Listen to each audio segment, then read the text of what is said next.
ចាសម្រាប់មុខបង្អែមមុខនេះបងប្អូនគឺពេញនិយមតែម្ដងធ្វើលឿនទៀតហើយមិនថាប៉ុនចូលឆ្នាំភ្ជុំឬក៏ថ្ងៃសិលថ្ងៃអីបងប្អូនគឺគេនិយមចូលចិត្តយកទៅវត្តចា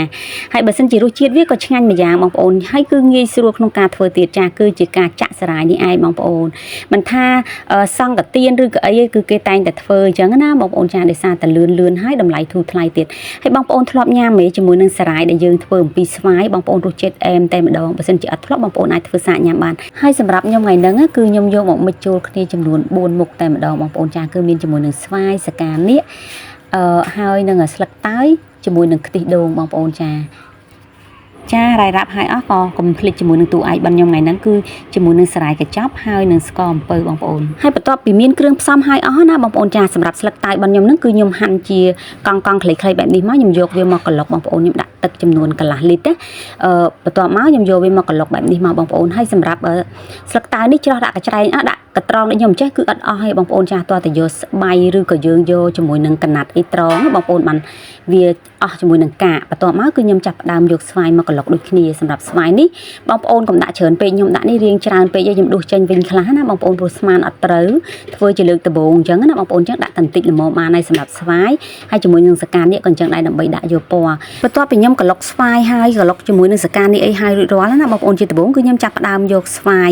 ដែលខ្ញុំក្លុកហើយហ្នឹងមកដាក់ជាមួយនឹងកូនចានដែកបែបនេះមកហើយខ្ញុំចាប់ផ្ដើមចាក់សារាយចូលបងប្អូនពេលដែលដាក់សារាយចូលហើយគឺខ្ញុំចាប់ផ្ដើមដាក់ជាមួយនឹងស្ករអំពៅតែម្ដងបងប្អូនសម្រាប់ស្ករអំពៅនេះគឺខ្ញុំដាក់ចំនួន6ស្លាបព្រាតូចៗបែបនេះណាបងប្អូនពេលដែលដាក់ស្ករចូលដាក់សារាយចូលហើយរួចរាល់គឺខ្ញុំចាប់ផ្ដើមកូរសារាយជាមួយនឹងស្វាយហ្នឹងឲ្យចូលសព្វចូលគ្នារលាយបាក់ហើយទើបចាប់ផ្ដើមដាក់នៅលើភ្លើងបែបនេះបងប្អូនពេលដែលខ្ញុំដាក់នៅលើភ្លើងបងប្អូនចាគឺទុកតតែពុះដែលយើងគិតថាឆ្អិនណាបងប្អូន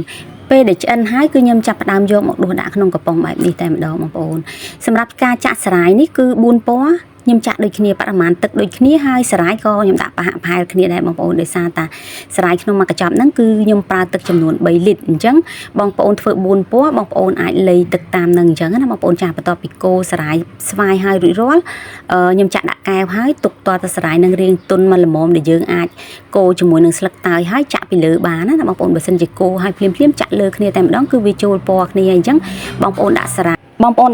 ស្វាយហើយរៀងរឹងបងប្អូនអាចកូរជាមួយនឹងស្លឹកតើយចាកូរជាមួយនឹងស្លឹកតើយហើយរៀងរឹងមកល្មមគឺអាចកូរជាមួយនឹងសកានៀកតែម្ដងអញ្ចឹងទៅកូរយើងកូរម្ដងមួយដំណាក់កាលអញ្ចឹងបងប្អូនបើសិនជាកូរហើយចាក់ដាក់កែវភ្លាម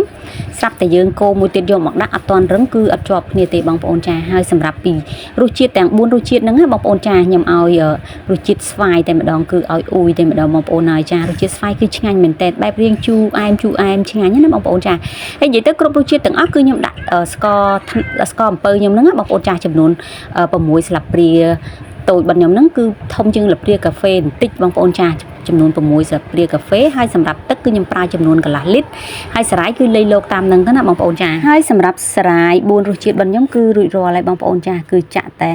ខ្ទិះខាងលើនេះទៀតគឺរួចរាល់តែម្ដងសម្រាប់ខ្ទិះខ្ញុំប្រើជាមួយនឹងខ្ទិះដើមសុទ្ធតែម្ដងបងប្អូនហើយពេលដែលដាក់ខ្ទិះដើមសុទ្ធអញ្ចឹងបងប្អូនចាស់គឺរសជាតិឆ្ងាញ់មែនតែម្ដងហើយសម្រាប់បង្អែមមួយមុខនេះបងប្អូនខ្ញុំជឿជាក់ថានរណាក៏ចេះធ្វើដែរព្រោះវាជាបង្អែមដែលសាមញ្ញហើយគឺពេញនិយមក្នុងការញ៉ាំបងប្អូនមិ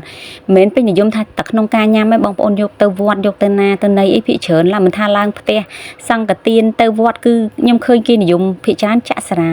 យនេះចាក់សារាយនោះអីចឹងណាអញ្ចឹងខ្ញុំជឿជាក់ថាសារាយអ្នកណាក៏ចេះចាក់ដែរគឺជាបង្អែមដែលងាយស្រួលធ្វើមែនតែម្ដងបងប្អូនចាសម្រាប់រសជាតិរបស់ខ្ញុំគឺ4មុខមិចចូលគ្នាបែបនេះបងប្អូនចាហើយបើសិនជាបងប្អូនចាក់ហើយចាក់ប្រភេទកំប៉ុងដែលមានកម្របងប្អូនពេលដែលយើងចាក់ហើយបងប្អូនអាចយកទៅដាក់ក្នុងទូញ៉ាំបាន2 ថ្ងៃអីដែរបងប្អូនចាសារាយមួយកញ្ចប់ហ្នឹងយើងអាចប្រើទឹកបានដល់ចំនួនដល់3លីត្រដល់ចាហើយក៏អរគុណច្រើនសម្រាប់បងប្អូនទស្សនាចាជួបគ្នានៅវីដេអូថ្មីជម្រាបលាបាយបាយ